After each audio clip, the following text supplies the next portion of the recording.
Hello बच्चों, MP teachers guild में आपका स्वागत है। आज हम राष्ट्रीय मेंस, नेस और ओलंपियाड में आने वाले मैथ्स के कुछ क्वेश्चन सॉल्व करेंगे। चलिए स्टार्ट करते हैं। क्वेश्चन नंबर 1, निम्नलिखित आकृति की घूर्णन सममिति का क्रम होगा। तो घूर्णन सममिति क्या होती है बच्चों? जैसे ये प्लस का निशान है, अगर हम इसको कैसे भी घुमाएंगे तो इसके आकार में कोई परिवर्तन होगा क्या? कि अगर हम किसी भी चीज को घुमाते हैं और उसकी आकृति में कोई परिवर्तन नहीं हो तो उसे हम क्या कहते हैं? घूर्णन सममिति। ठीक है, पहले तो ये समझ में आ गया। अब इसका क्रम पूछ रहे हैं तो कितना क्रम होगा? 1 2 3 4। तो इसमें जो सी ऑप्शन है वो हमारा क्या हो जाएगा? Correct answer. चलिए नेक्स्ट क्वेश्चन, निम्नलिखित आकृति में घूर्णन सममिति का क्रम होगा। तो इसमें भी हमसे पूछ रहे हैं अगर हम इसको घुमाएंगे तो ये इसकी आकृति में कोई परिवर्तन होगा क्या? नहीं होगा। तो ये तो इसमें पहले तो हमें पता चल गया इसमें क्या है? घूर्णन सममिति है। कौन सा कितने क्रम है? 1 2 3 4। तो इसमें भी कौन सा ऑप्शन हो जाएगा हमारा? बी ऑप्शन क्या हो जाएगा बच्चों? Correct answer.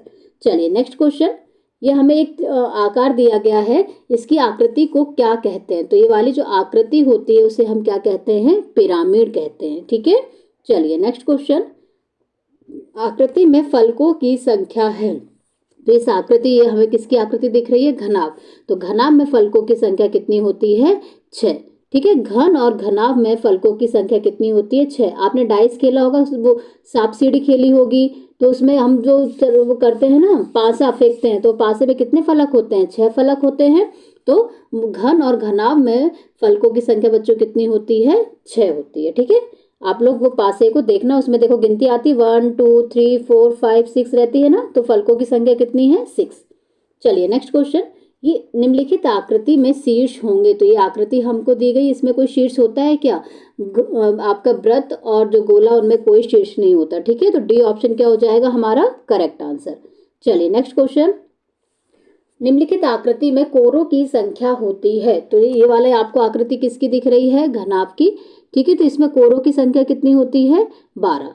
तो घन और घनाभ में कोरों की संख्या कितनी होगी? 12। और फलकों की संख्या बच्चों कितनी होगी? तो फलकों की संख्या कितनी होगी? 6। ठीक है, चलिए नेक्स्ट क्वेश्चन, एक शंकु के ठीक सामने एक टॉर्च का प्रकाश डालने पर पर्दे पर प्राप्त छाया का आकार कौन सा होगा? एक शंकु बनाते हैं, हम शंकु बना लें। ठीक है, पहले तो हम शंकु बना लेते हैं एक। ठीक है, ये शंकु बना लिया हमने।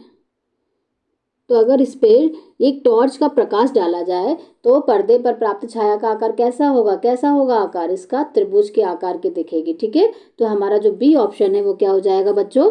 करेक्ट हो जाएगा। ठीक है, चलिए नेक्स्ट क्वेश्चन, बच्चों अगर आप अभी तक आपने चैनल को सब्सक्राइब नहीं किया है तो आप इसे सब्सक्राइब कीजिए तथा अपने दोस्तों के साथ इसको शेयर कीजिए ताकि वो भी अपनी तैयारी को और बेहतर कर सकें।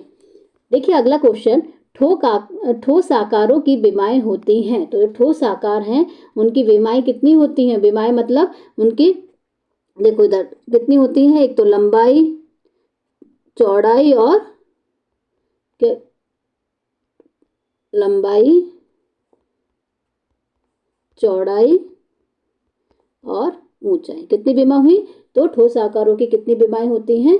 3 विमाएं होती हैं। ठीक है, कौन कौन सी? लंबाई, चौड़ाई और ऊंचाई। ठीक है, चलिए नेक्स्ट क्वेश्चन, एक ठोस आकार जिसमें केवल वक्री सतह होती है। कैसी सतह होती है?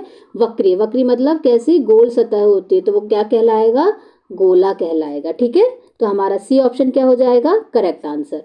चलिए नेक्स्ट क्वेश्चन, एक ऐसी ठोस आकृति जिसकी वक्री सतह एक फलक व शीर्ष होता है। तो जिसमें क्या होती है? वक्री सतह होती है। वक्री सतह हो गई। ठीक है, एक वक्री सतह, फलक व शीर्ष होता है। फलक भी होगा और शीर्ष भी होगा, जो शीर्ष भी है फलक भी, तो इसे हम क्या कहेंगे? शंकु। तो इसे हम क्या कहते हैं? शंकु। तो इस तरह से उसकी परिभाषा भी आप लोगों को याद करनी पड़ेगी। ठीक है, वह आकृति जिसकी वक्री सतह एक फलक व एक शीर्ष होता है, तो इसे हम क्या कहते हैं? शंकु कहते हैं। ठीक है, चलिए नेक्स्ट क्वेश्चन, ये आपको एक आकृति दी गई है, इस नेट से ठोस आकृति का निर्माण होता है। तो इससे किसका निर्माण होगा? देखो तो ध्यान से, ऐसा दिया गया, सॉरी देखो ऐसा दिया गया है आपको। ठीक है, ये और इसके ऊपर क्या बने गए हैं? 2 गोले। तो ये क्या बन गया? बताइए क्या बना? ये एक बेलन। कौन सी आकृति बन गई है? बेलन की आकृति बन गई है ना, तो इसे हम क्या कहेंगे? बेलन कहेंगे। ठीक है बच्चों, चलिए नेक्स्ट क्वेश्चन। ये आकृति नेट से ठोस आकृति का निर्माण होता है, तो कौन सी ठोस आकृति का निर्माण होगा, तो ये बताइए आप। तो इसमें देखो कितनी भुजाएं, पहले तो ध्यान से देखो, इसमें 1 2 3 4 5 6, तो इसमें कितने नेट हैं, 6। तो इसमें किसका निर्माण होगा, किस आकृति का निर्माण होता है, तो घन का निर्माण होता है। ठीक है बच्चों, समझ में आया आपको। चलिए नेक्स्ट क्वेश्चन।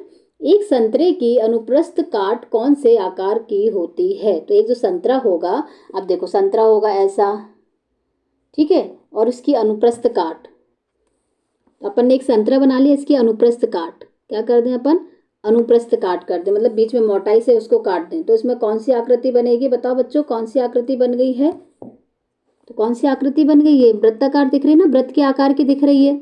तो संतरे के अनुप्रस्थ काट से कौन सा आकार होता है, तो वृत्ताकार आकार बनता है। ठीक है बच्चों, चलिए नेक्स्ट क्वेश्चन। निम्नलिखित आकृति में फलकों की संख्या होगी, तो निम्नलिखित जो हमें आकृति दी गई है उसमें फलकों की संख्या कितनी होगी वो हमको बताना है। ठीक है, तो जो आकृति हमको दी गई है उसमें हमसे क्या पूछा गया है, फलकों की संख्या। तो इसमें फलकों की संख्या कितनी होगी बच्चों, तो इसमें फलकों की संख्या आपकी 9 है। ठीक है, चलिए नेक्स्ट क्वेश्चन। निम्नलिखित में से द्विविमीय आकृति नहीं है, तो कौन सी आकृति द्विविमीय नहीं है, तो इसमें हम कौन सी आकृति नहीं है, तो गोला जो है वो द्विविमीय आकृति नहीं है। तो द्विविमीय आकृति और त्रिविमीय आकृति क्या होती है, पहले तो हम वो समझेंगे, जिसमें लंबाई और चौड़ाई, ठीक है, जिस आकृति में लंबाई और क्या हो, चौड़ाई, वो कौन सी है, मतलब दो विमाएं वाली। ठीक है, और जिसमें लंबाई चौड़ाई और क्या हो, ऊंचाई भी हो, तो उसे हम क्या कहेंगे, त्रिविमीय आकृति। ठीक है, पहले तो ये वाला कॉन्सेप्ट समझ में आया। तो जैसे जैसे आपका लंबाई और चौड़ाई देखो, जैसे क्या होता है, आपका वर्ग हो गया, ठीक है, आयत हो गया, ठीक है, त्रिभुज हो गया, ये कैसी है, द्विविमीय आकृति है। ठीक है, और त्रिविमीय में क्या हो जाएगा, घन हो गया, घनाभ हो गया। ठीक है, तो ये कौन सी आकृति होती है, बेलन हो गए, गोला हो गए, ये सब कौन सी होती है बच्चों, त्रिविमीय। त्रिविमीय मतलब जिसकी 3 विमाएं हो, कौन सी, लंबाई चौड़ाई और ऊंचाई। द्विविमीय मतलब होता है कि इसकी 2 विमाएं हैं, कौन सी, लंबाई और चौड़ाई। ठीक है, समझ में आया द्विविमीय और त्रिविमीय अंतर बच्चों। ठीक है बच्चों, इससे आगे के क्वेश्चन हम अब अगले वीडियो में करेंगे।